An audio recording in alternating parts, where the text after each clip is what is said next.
I'm back. Thinking about changing my name from Dr. Joe to Jungle Joe. So much to talk about, so much to share.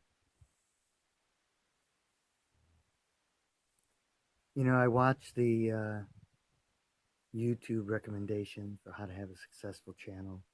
Then there's hundreds of videos how to retain people's attention and stuff like that. And all of them say that I'm supposed to be bigger than life. Hi, everybody. Great to see you.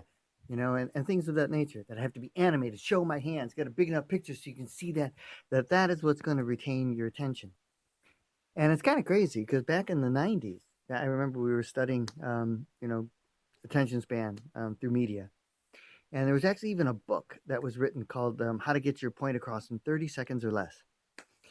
And in that book, it was specific about news broadcasts that the attention span for human beings at that time had gotten down to 30 seconds, that they had to get the entire story across. So there was an intro for 10 seconds, the main part of the story for 10 seconds, maybe 15, and then the outro. And so for each of those, every story had to be 30 seconds or less. And we are now down. It used to be just like 5 years ago, you get someone's attention in 3 seconds, then you would have them available. And my current understanding is you've got 1.7 seconds to grab someone's attention if you're lucky. That's like a long attention span. And if in that 1.7 seconds you don't, I mean, I guess they hook them up to electrodes and they watch their, brain as to what it is people are attending to and whether or not they're focused. And the moment they get unfocused, boom, 1.7 seconds. That's our attention span. And everything is over the top. Everything is best. Think me. Listen to me, listen to me. I've got it, I've got it. And I don't know, man. I just can't do that. I was just doing kind of a pre-interview today for a magazine that's online, and they have a print version through Barnes and Noble. And I'll talk more about that when the interview's done.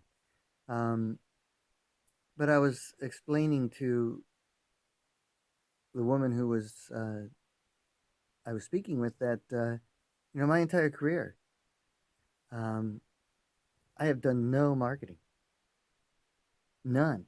I tried some with some of my classes and what have you, a little bit, but it was a complete waste of time. But you know, at the heyday of my best selling and my 20 million viewers and all this other kind of stuff, it was all word of mouth.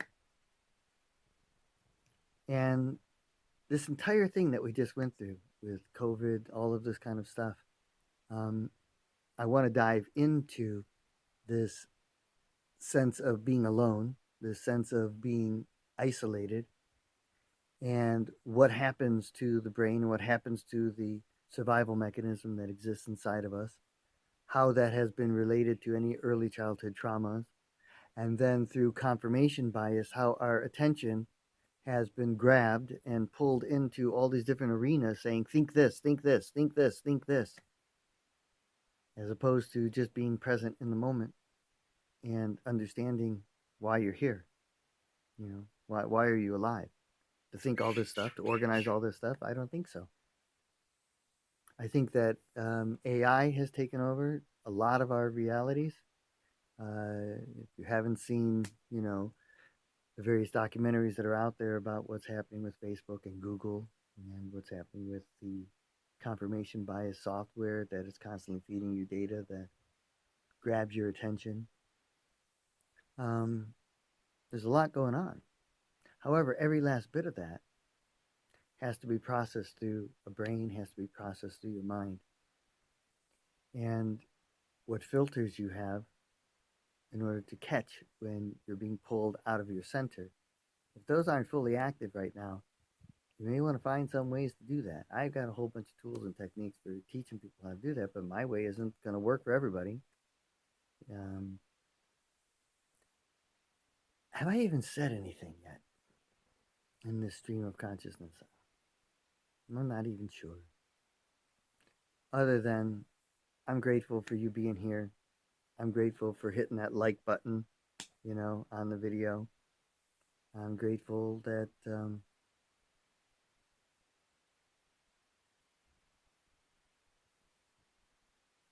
Okay, so I went back and I looked, and I guess I did say a few things.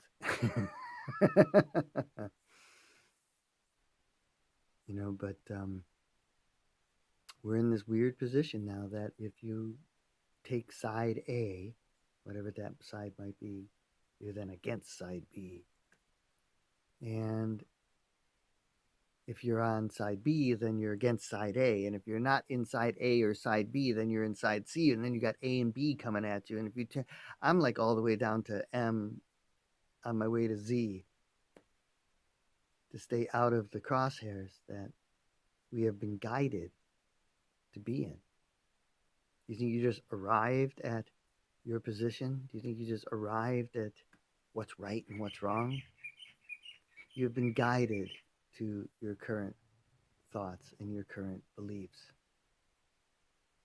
Most of which is the, problem, reaction, solution, divide and rule kind of things that are going on. And if that's working for you, great. None of that works for me.